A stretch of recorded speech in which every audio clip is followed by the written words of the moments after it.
വലിയ സുഹൃത്ത് വലയമുള്ള താരമാണ് ദിയ കൃഷ്ണ. കോളേജിലും സ്കൂളിലുമെല്ലാം പഠിക്കാൻ പോകുന്നു എന്നതിനപ്പുറം അടിച്ചുപൊളിക്കാനും കൂട്ടുകാർക്കൊപ്പം സമയം ചെലവഴിക്കാനുമൊക്കെ ആഗ്രഹിക്കുകയും ചെയ്തിരുന്നയാളാണ് ദിയ കൃഷ്ണ. വീട്ടിൽ നിന്നും അച്ഛനും അമ്മയും പോലും പഠിച്ച് മികച്ച മാർക്ക് വാങ്ങി പാസ്സാകണം എന്നൊന്നും പറഞ്ഞിരുന്നില്ല. കോപ്പിയടിച്ചെങ്കിലും പാസ്സാകണമെന്നായിരുന്നു ദിയയോട് പറഞ്ഞിരുന്നത്. അതുകൊണ്ട് തന്നെ ജൂനിയേഴ്സായും സീനിയേഴ്സായും നിരവധി പേരാണ് ദിയയ്ക്ക് സുഹൃത്തുക്കളായി ഉണ്ടായിരുന്നത്. ഇപ്പോഴിതാ അക്കൂട്ടത്തിൽ ഒരാളുടെ അപ്രതീക്ഷിത വേർപാടാണ് ഇന്നു രാവിലെ ദിയയെ തേടി എത്തിയത്. കോളേജിൽ ദിയയുടെ സീനിയറായി പഠിച്ചിരുന്ന ആകാശ് മുരളീധരൻ എന്ന 30 വയസ്സുകാരന്റെ മരണം തികച്ചും ആകസ്മികമായിട്ടാണ് സംഭവിച്ചിരിക്കുന്നത്. ടെക്നോ പാർക്കിലെ കമ്പനിയിൽ ജോലി ചെയ്തിരുന്ന ആകാശ് ഇന്ന് പുലർച്ചെയോടെ ഡ്യൂട്ടി കഴിഞ്ഞ് തിരികെ വീട്ടിലേക്ക് വരികയായിരുന്നു. സ്കൂട്ടറിലാണ് കരകുളം ഏണിക്കര ദുർഗ ലൈനിലെ ശിവശക്തിയിൽ എന്ന വീട്ടിലേക്ക് വന്നിരുന്നത്. എല്ലാ ദിവസവും ആകാശ് ഇതുവഴിയായിരുന്നു യാത്ര ചെയ്തിരുന്നത്. അതുകൊണ്ട് തന്നെ ഈ വഴി ഏറെ പരിചയവുമായിരുന്നു. എന്നാൽ ഈ റോഡിൽ അറ്റകുറ്റപ്പണികൾ നടക്കുന്നതിനാൽ എല്ലാ ദിവസവും അറ്റകുറ്റപ്പണികൾ നടക്കുന്നതിനാൽ പലപ്പോഴും റോഡിന് സംഭവിക്കുന്ന മാറ്റങ്ങൾ നാട്ടുകാർ അറിഞ്ഞിരുന്നില്ല.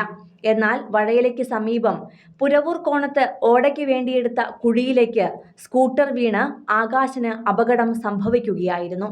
ഇന്ന് പുലർച്ചെ 1:30 അപകടമുണ്ടായത്. ടെക്നോ പാർക്കിലെ ജീവനക്കാരനാണ് ആകാശ്. പുലർച്ചെ 1:30 ജോലി കഴിഞ്ഞ് വീട്ടിലേക്ക് തിരികെ വരികയായിരുന്നു ആകാശ്. വഴയിലേക്ക് സമീപം 4 വരി പാതയ്ക്കായി കലുങ്ക് നിർമ്മാണം നടന്നു വരികയാണ്.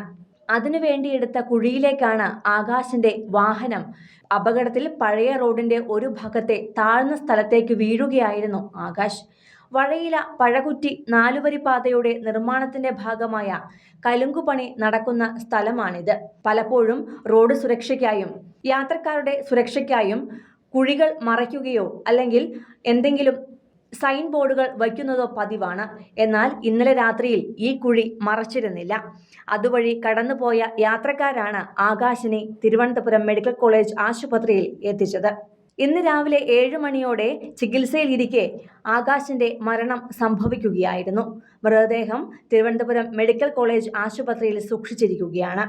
അപ്രതീക്ഷിതമായി എത്തിയ ആകാശിന്റെ മരണം പ്രിയപ്പെട്ടവർക്കും കുടുംബാംഗങ്ങൾക്കും സുഹൃത്തുക്കൾക്കുമെല്ലാം വലിയ വേദനയും ഞെട്ടലുമാണ് നൽകിയിരിക്കുന്നത്. ആകാശിന്റെ മരണവാർത്ത ഇന്ന് രാവിലെയോടെയാണ് വാർത്താ മാധ്യമങ്ങളിലും സമൂഹ മാധ്യമങ്ങളിലൂടെ സുഹൃത്തുക്കൾക്കിടയിലേക്കും അതിവേഗം എത്തിയത്. അങ്ങനെയാണ് ദിയയും ഇക്കാര്യം അറിഞ്ഞത്. കേട്ടവർക്കെല്ലാം നടുക്കുന്ന വാർത്തയായിരുന്നു ആകാശിന്റെ വേർപാട്. കൂടുതൽ സിനിമ, സീരിയൽ, ചാനൽ വാർത്തകൾക്കും നിങ്ങളുടെ പ്രിയപ്പെട്ട താരങ്ങളുടെ എക്സ്ക്ലൂസീവ് അഭിമുഖങ്ങൾക്കുമായി സബ്സ്ക്രൈബ് ചെയ്യാൻ മറക്കല്ലേ.